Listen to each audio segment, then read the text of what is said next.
I recently got an email from a subscriber asking me questions about the lack of file cards, bio cards, on the back of action figure packages, and I lost the email. I feel so bad that I can't credit this subscriber, so I'm so sorry. What can I say?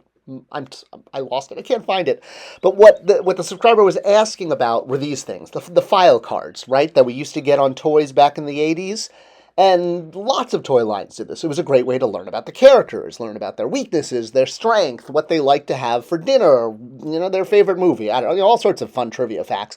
And for some toy lines, and G.I. Joe is definitely a great example, kind of the textbook example, these bio cards actually became a big part of the toy itself. So much so that, well, not only have they become part of pop culture, but people actually save the file cards and actually, encase them in carbonite with the figures for long-term preservation. It's part of the toy. The file card and toy are one, shall we say.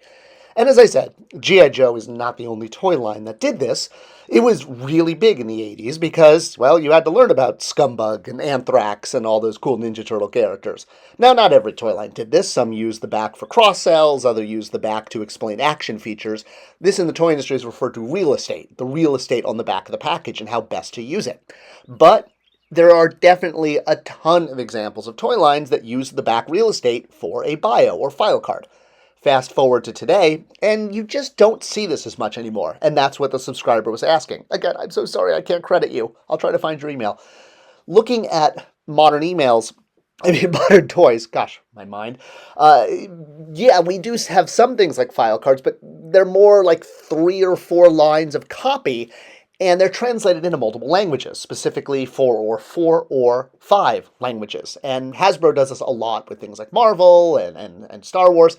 But now that they've gone to closed box, plastic-free packaging, yeah, they've not only eliminated the window to see the toy, but on the reverse of the package, they have completely eliminated even the 3 or 4 line bio that's translated in multiple languages. All you get are pictures of the figure, what's included, and their name, and then all the legalese has to be translated into multiple languages.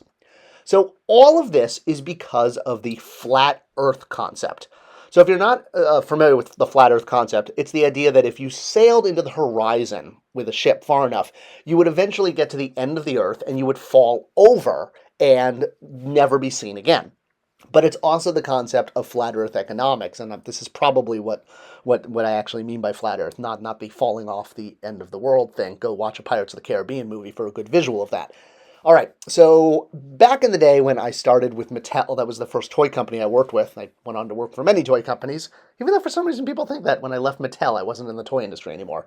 I guess Jax doesn't count as a toy company these days, or Spin Master, or, Jada. Anyway, the point is, before I was a marketing manager with Mattel, I was a copywriter. That's how I was hired by Mattel, as a writer. And because I was a writer in the pharmaceutical marketing industry, that's why they recruited me, because of my ability to navigate legalese.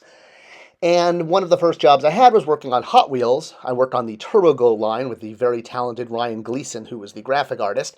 And I would come up with the names for the sets, as well as all of those bullet points, all the copy, the names of the individual cars, if there were so, and more so on the back of the package, all of the different call-outs that had to explain the different features of the set. And sometimes there might be a little bio. But it would really only be on the 1L English package. We would send out the copy doc for translation. And I remember the translator was this really mean woman, but that's not important right now.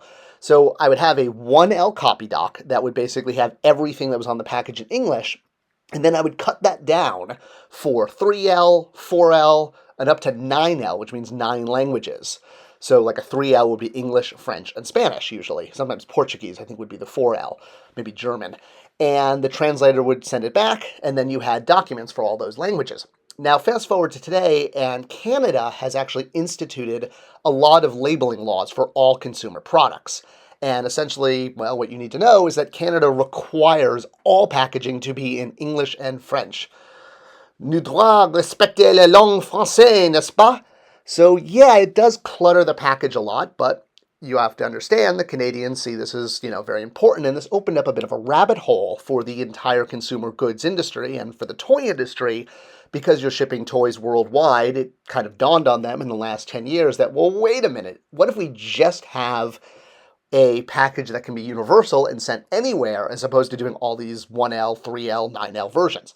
So let's say you have a 1L English only version of an action figure like Toy Biz used to do back in the day.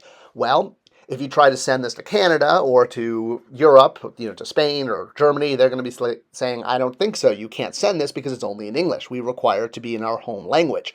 So the toy company could have product that they can't sell or ship simply because it's not in the right language. And if you've already maxed out the English-speaking world, well, you may have demand from the non-English speaking world, but you can't send it.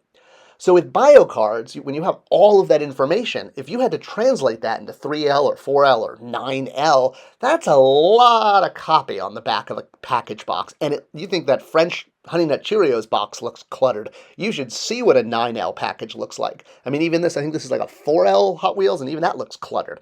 So yeah, the reason that BioCards have gone away is because of these global requirements.